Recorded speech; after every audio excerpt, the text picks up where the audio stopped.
Hello students, in this video we will talk about depreciation. What do we mean by depreciation और depreciation को national income accounting में कहाँ काम में लिया जाता है. Coming to definition of depreciation, depreciation refers to value of capital goods that has been used up in the production process.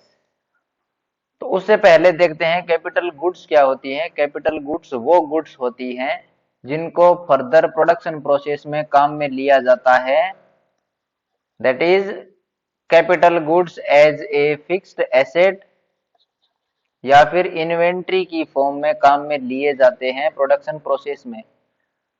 अब ये कैपिटल गुड्स प्रोडक्शन प्रोसेस में काम में लिए जा रहे हैं तो कुछ टाइम पीरियड के बाद में ये यूज अप भी होंगी और यूज अप होंगी, उसकी वजह से इनकी वैल्यू में क्या आएगा, वैल्यू में लॉस भी आएगा जिसको कहा जाता है wear and tear loss. Wear and tear loss of capital goods और उसी को कहा जाता है depreciation. Depreciation is also known as consumption of fixed capital. जो फिक्स्ड कैपिटल है, मशीनरी है, प्लांट्स में, उसका कंजम्पशन हो रहा है और उस कंजम्पशन की वजह से उनकी वैल्यू में क्या हो रहा है, लॉस हो रहा है. इस वैल्यू में लॉस होने को ही डेप्रिसिएशन कहा है.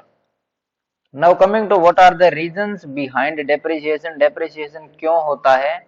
तो पहला रीजन है normal wear and tear. Wear and tear loss, wear and tear loss उसको कहा जाता है कि एक टाइम पीरियड के साथ में एक मशीनरी है, उसका कंजम्पशन होगा और उसके कुछ पार्ट्स या फिर पूरी मशीन है उसको रिप्लेस करना भी पड़ सकता है, उसका क्या हो जाता है, लॉस हो जाता है.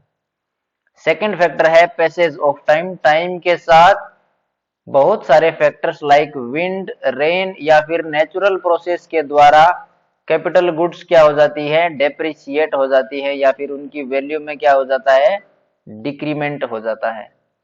और थर्ड पॉइंट है एक्सपेक्टेड ऑब्सोलेसेंस या फिर कह सकते हैं एक्सपेक्टेड कैपिटल लॉस. सिर्फ एक्सपेक्टेड कैपिटल लॉस है उसी को डेप्रिसिएशन में इंक्लूड किया गया है. और एक्सपेक्टेड कैपिटल लॉस क्या क्या हो सकता है, एक्सपेक्टेड कैपिटल लॉस या तो चेंज इन टेक्नोलॉजी की वजह से हो रहा है. फॉर एग्जांपल पहले एक मशीन थी जो पर डे के हिसाब से 10 क्वांटिटीज प्रोड्यूस कर रही थी. अब टेक्नोलॉजिकल अपग्रेडेशन की वजह से नई मशीन आ गई है जो पर डे के हिसाब से 20 क्वांटिटीज प्रोड्यूस कर रही है. तो जो पहले हमारे पास जो मशीनरी थी उसकी वैल्यू में क्या हो गया है, डिक्रीमेंट हो गया या फिर उसको रिप्लेस करना पड़ेगा. तो उसको रिप्लेस करने में भी कॉस्ट आएगी तो वो डेप्रिशिएट हो चुकी है पहले वाली मशीन. और सेकेंड फैक्टर जो एक्सपेक्टेड कैपिटल लॉस में आता है वो है change in demand for goods and services. पहले जो गुड्स एंड सर्विसेज डिमांड की जा रही थी उसके लिए हमने पर्टिकुलर एक कैपिटल गुड को परचेज किया था. अब टेस्ट एंड प्रेफरेंसेस चेंज होने की वजह से नई कैपिटल गुड्स को परचेज करना पड़ेगा. तो जो पुराने कैपिटल गुड्स हैं उनका क्या हो चुका है, डेप्रिसिएशन हो चुका है, उनका लॉस हो चुका है, उनको रिप्लेस करना पड़ेगा. अनएक्सपेक्टेड कैपिटल लॉस जो किसी भी नेचुरल फिनोमेना की वजह से हो सकता है उसको डेप्रिसिएशन में इंक्लूड नहीं किया गया है. ओके, डेप्रिसिएशन काम में कहाँ आता है, जब हमें ग्रोस से नेट डोमेस्टिक प्रोडक्ट निकालना हो तब हमारे डेप्रिसिएशन काम में आएगा. क्योंकि डेप्रिसिएशन वो वैल्यू है जो हमने यूज कर लिया कैपिटल गुड्स की और जो वैल्यू हमने यूज कर ली है उसको हम क्या कर देंगे, एक्सक्लूड कर देंगे नेशनल इनकम कैलकुलेट करते समय या फिर नेट नेशनल इनकम कैलकुलेट करते समय. तो ग्रोस इंक्लूड्स डेप्रिसिएशन और नेट पे आने के लिए हमें क्या करना है, ग्रोस वैल्यू में से डेप्रिसिएशन को माइनस करना है. फॉर एग्जांपल अगर जीडीपी एट मार्केट प्राइस हमें दी गई हो और उससे हमें निकालना क्या है, net domestic product at market price. अगर नेट डोमेस्टिक प्रोडक्ट